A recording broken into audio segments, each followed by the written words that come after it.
बिस्मिल्लाहिर्रहमानिर्रहीम। अस्सलाम वालेकुम। देसी ढाबा पीके में खुश आमदीद। छोटी और मीठी ईद हो और मीठे के बगैर हो तो ये तो बिल्कुल ही नामुमकिन है, और शीर खोरमे के बगैर तो ईद बनाना बहुत ही मुश्किल है। क्यों ना आज हम अपने किचन में शीर खोरमे की रेसिपी बनाएं। वैसे तो हाँ, शीर खोरमा बनाना बहुत ही आसान है, लेकिन मैंने इस वीडियो में कोशिश करी है मैं आपको शीर खोरमे की ऐसी बातें बताऊं जो आपने शायद कभी सोची ना हो, लेकिन लॉजिकल बहुत है। आप इस ऐसे शीर खोरमे को ट्राई करके देखिएगा, बहुत ही पसंद आएगा। चलते हैं अपनी रेसिपी की तरफ। Try to it.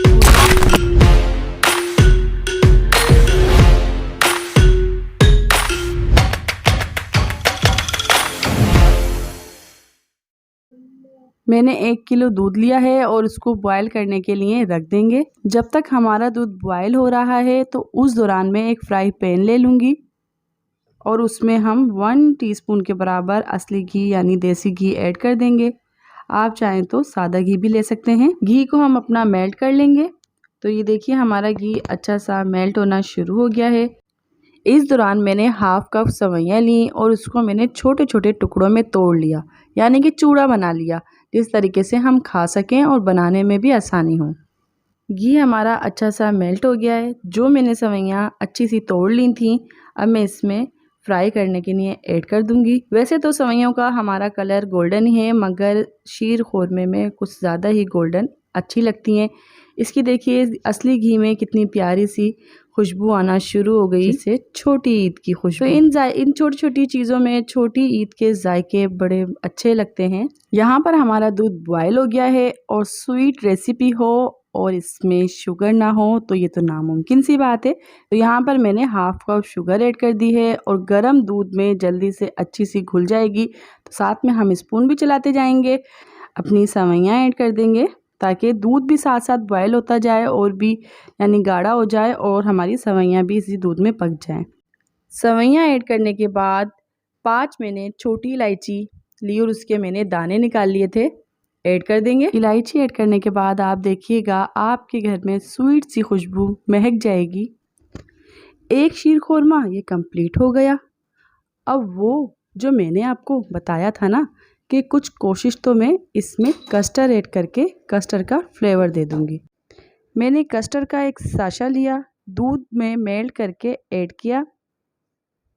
मैंने तकरीबन 2 टेबलस्पून कस्टर्ड लिया था और उसमें मैंने थोड़ा सा दूध ऐड कर दिया है। आप चाहें तो यहाँ पर पानी भी ऐड कर सकते हैं। ये देखिए इसमें कोई लम्स नहीं है। इसको हम आहिस्ता आहिस्ता डालते जाएंगे और स्पून चलाते जाएंगे ताकि इसमें कोई लम्स नहीं रह जाए। इससे हमारे 2 फ़ायदे हो गए। एक तो हमारा शीर खोरमा जल्दी से गाढ़ा भी हो गया और एक फ्लेवर भी आ गया। तो आप कोई से भी फ्लेवर में यहाँ पर ऐड कर सकते हैं। यहाँ पर मैंने ड्राई फ्रूट लिए हैं। ड्राई फ्रूट को तकरीबन 2 घंटे के लिए पानी में भिगो दिया था और उसको मैंने बारीक बारीक काट लिया। आप चाहें तो इसको घी में रोस्ट भी कर सकते हैं, वैसे दोनों का सेम ही जायका होता है। इसको हम चलाते जाएंगे। अब तो शीर खोरमे की खुशबू और मज़ा दोनों ही दुबाला हो गए हैं। मुझे बनाते बनाते दिल चाहने लगा कि मैं भी खाने लग जाऊं। तो यहाँ देखिए मैंने इसकी इस तरीके से कंसिस्टेंसी थोड़ी पतली रहने दी है, क्योंकि 15 से 20 मिनट के बाद ये थोड़ा ठंडा हो जाएगा और इसकी कंसिस्टेंसी थोड़ी गाढ़ी बन जाएगी। तो यहाँ पर हमारा दूसरा शीर खोरमा कंप्लीट हो गया। ठहरिए, अभी जाइएगा नहीं, रुकिए। तो यहाँ पर अब मैं तीसरी टिप्स आपको देने लगी हूँ। एक मैंने बाउल लिया और यहाँ पर कुछ मैंने केक स्लाइस ले लिए और बाउल में इस तरीके से बिछा दिए। और जो शीर खोरमा हमारा ठंडा हो गया था वो हम इसके ऊपर डालते जाएंगे। तो ये देखिए है ना मज़े की और बहुत ही अच्छी टिप्स। ईद उल फितर की नमाज के बाद अपने घर वालों को ये लाजमी टेस्ट करवाइएगा और मुझे अपना फीडबैक लाजमी दीजिएगा। और ये मीठी सी रेसिपी मीठे से रिश्तों के साथ लाजमी शेयर कीजिएगा और मुझे कमेंट्स करके लाजमी बताइएगा कि ये मीठी सी रेसिपी आपको कैसी लगी। यहाँ पर नीलम कुरैशी को इजाज़त दीजिएगा। अपना ढेर सारा ख्याल रखिएगा, मुझे दुआओं में याद रखिएगा। मिलते हैं एक नई रेसिपी के साथ। अल्लाह हाफिज़।